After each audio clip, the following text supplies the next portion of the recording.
नमस्कार, मैं हूं आमिल बेग। आप देख रहे हैं सिटी बुलेटिन न्यूज़। पेश हैं आज के प्रमुख समाचार। कैंट थाना क्षेत्र के कोटसराय गांव में आज एक युवती की धारदार हथियार से हत्या कर दी गई। युवती की गला काटकर हत्या कर दी गई और घर के बरामदे में उसका रक्त रंजित शव मिला। माना जा रहा है कि दुष्कर्म के बाद यह हत्या हुई होगी। मौके पर एसएसपी राजकरण नैयर पहुंचे और उन्होंने घटना के संदर्भ में जानकारी दी। युवती के गले पर धारदार हथियार से वार किया गया है। कोई जान पहचान वाला ही है जिसने यह हत्या की है। यह बात कही एसएसपी राजकरण नैयर ने।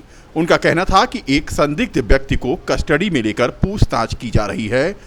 पूरे मामले के खुलासे के लिए पुलिस टीम गठित की गई है।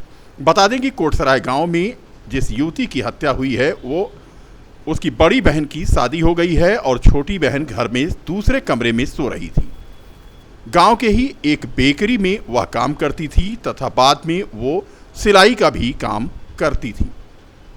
कुल मिलाकर फॉरेंसिक टीम से लेकर के पुलिस की टीमें यहां लगीं और घटना स्थल का बारीकी से मुआयना किया। शव का पंचनामा भर के उसे पोस्टमार्टम के लिए भेजा गया है। एसएसपी राजकरण नैयर ने कहा कि इस मामले का खुलासा जल्द ही कर लिया जाएगा। मामला है। क्या घटना हुई? हम जानते नहीं सर क्या घटना हुई। हमें 10 बजे पता चला तो हम आए यहाँ पे और क्या पता चला था?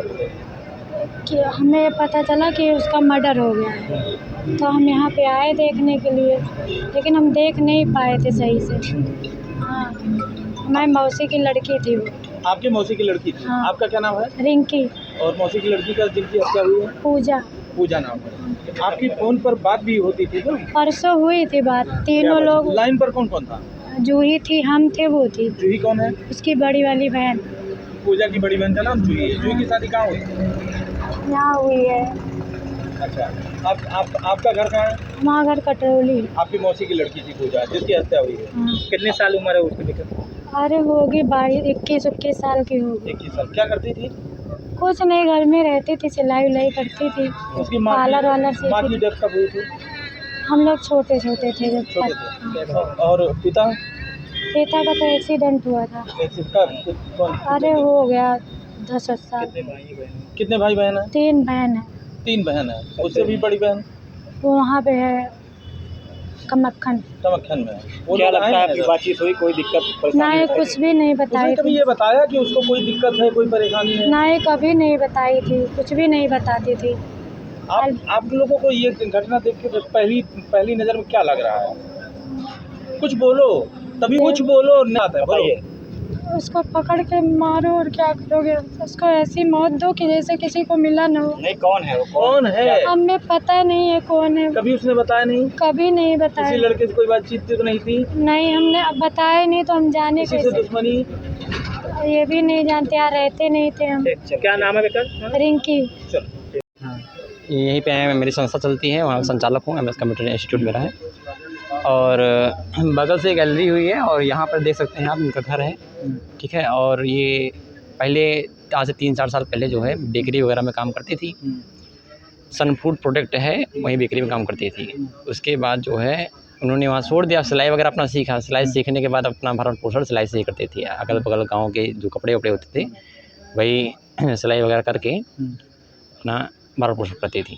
तो क्या घटना हो गई अब? घटना अब यही हुई कि हत्या हुई है और ऐसा हुआ है कि क्या नाम है, पता चला गांव वालों को तब जब जैसे जो कपड़ा सिलने के लिए आया था। अब वो कपड़ा जब आया सिलने के लिए आया था तब कोई अपना लेने आया था। लेने आया तो देखा कि इधर खून खराबा हुआ है, क्या है। तो वो दौड़ करके अपने घर पर सारी बातें बताई और जब अपने घर पे सारी बात बताई तो उसके घर वाले आए यहाँ पर, देखे कि हाँ भाई ऐसा है, मामला हो गया है। गाँव में क्या चर्चा है? गांव में यही चर्चा है, क्या नाम है, हत्या हुई है, मर्डर हुआ है, ठीक है। हत्या का राज के विषय में क्या? नहीं, राज के बारे में तो कुछ नहीं। अब जैसे जैसे पब्लिक है वैसे वैसे उसकी बातें हैं, ठीक है। पूरे पूछ सकते हो? सिंह है, मृतका का नाम? पूजा यादव नाम है उसका। ठीक। पिता का नाम? पिता का नाम अनिल यादव है। थाना कोतवाली में आज सुबह एक मर्डर की सूचना मिली थी। सूचना मिलते ही तत्काल फील्ड यूनिट 1 ने वरिष्ठ अधिकारीगण के द्वारा मौके पे आकर के मौके का मुआयना किया गया, देखा गया देखने में हत्या का मामला प्रतीत हो रहा है, जिसमें गले पे किए गए वार की वजह से मृत्यु होना समझ में आ रहा है। इसमें जो मौके परिस्थितियां देखी गई हैं, इसमें कोई जानकार व्यक्ति जो कि घर के बारे में जानता था, उसी के द्वारा घटना किया जाना अभी प्रथम दृष्टया समझ में आ रहा है। परिवार के अन्य लोगों से जो बातचीत हुई है, उसमें उन्होंने एक व्यक्ति के ऊपर संदेह जाहिर किया, जिसको हिरासत में लेकर के पूछताछ की जा रही है। जो भी अग्रिम प्रगति होगी आप लोगों को अवगत करवाया जाएगा। रामपथ की जो दुर्दशा है वो तो है ही, लेकिन आज सदर तहसील के सामने बरसात के बाद एक पीपल का पेड़ गिर गया। 4 लोग इस घटना में घायल हो गए, 2 गुमटी क्षतिग्रस्त हो गई और 2 मोटरसाइकिल भी इस घटना में क्षतिग्रस्त हुई। मौके पर पहुंची पुलिस ने घायलों को जिला अस्पताल में भर्ती कराया। कोतवाली नगर क्षेत्र के अंतर्गत ये मामला है सदर तहसील के सामने का। एसडीएम सदर, नायब तहसीलदार, लेखपाल सभी जिला अस्पताल पहुंचे और घायलों का उन्होंने हालचाल लिया। बता दें कि बरसात के बाद जर्जर पेड़ गिर रहे हैं और पेड़ों की चपेट में आकर लोग घायल हो रहे हैं। तस्वीरें देखें आप कि किस तरह से पेड़ गिरा और उसकी चपेट में ये बाइक आ गई। फिलहाल घायलों का इलाज अस्पताल में चल रहा है और उनके बेहतर इलाज के लिए दिशा निर्देश दिए गए हैं। पेड़ गिर गया और क्या घटना हुई। हाँ, कहाँ पे गिरा वो क्या तहसील के पास आए थे, तहसील में काम था और बाहर सड़क पे फोटो कॉपी करवा रहे थे दुकान पे, वहीं पेड़ गिर गया, बस ये दुर्घटना है। कितने लोग घायल हुए आप लोग? हमारे साथ में एक लड़का और है, 2 लोग हम थे। कहाँ से आप आए हो, क्या नाम है? कलंदरपुर गोसाईगंज, नाम सोनू हुसैन है।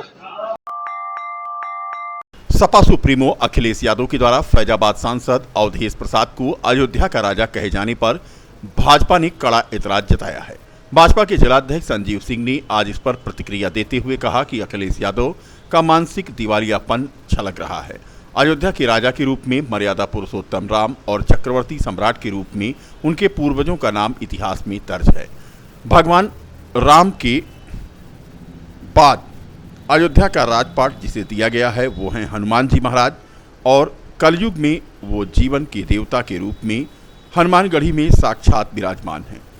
अयोध्या की रक्षा के लिए वह तत्पर रहते हैं। कोई भी व्यक्ति हो, चाहे वह अवधेश प्रसाद हो, अयोध्या का राजा वो नहीं हो सकते हैं। उनका यह मानसिक दिवालियापन है। ये देखिए, अखिलेश यादव जी का ये मानसिक दिवालियापन है।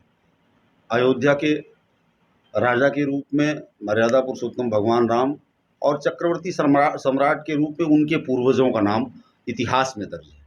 और भगवान राम के बाद अयोध्या का राजपाट अगर किसी को दिया गया तो वो हनुमान जी महाराज को दिया गया।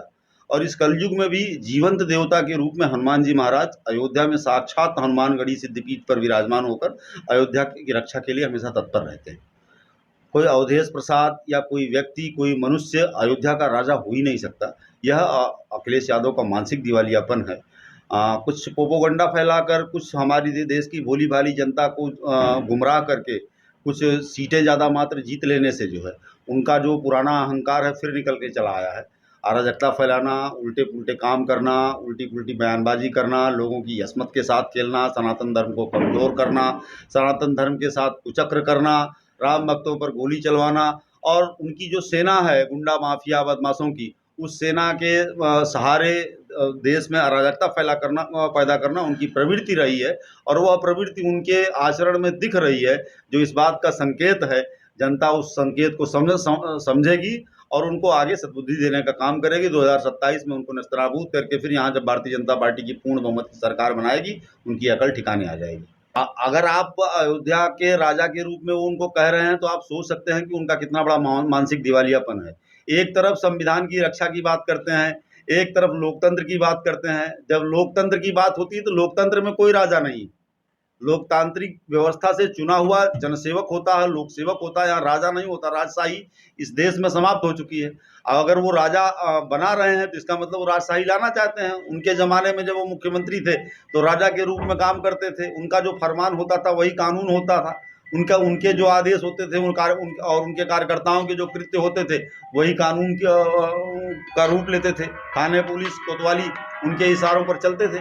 तो ये उनका मानसिक दिवालियापन है।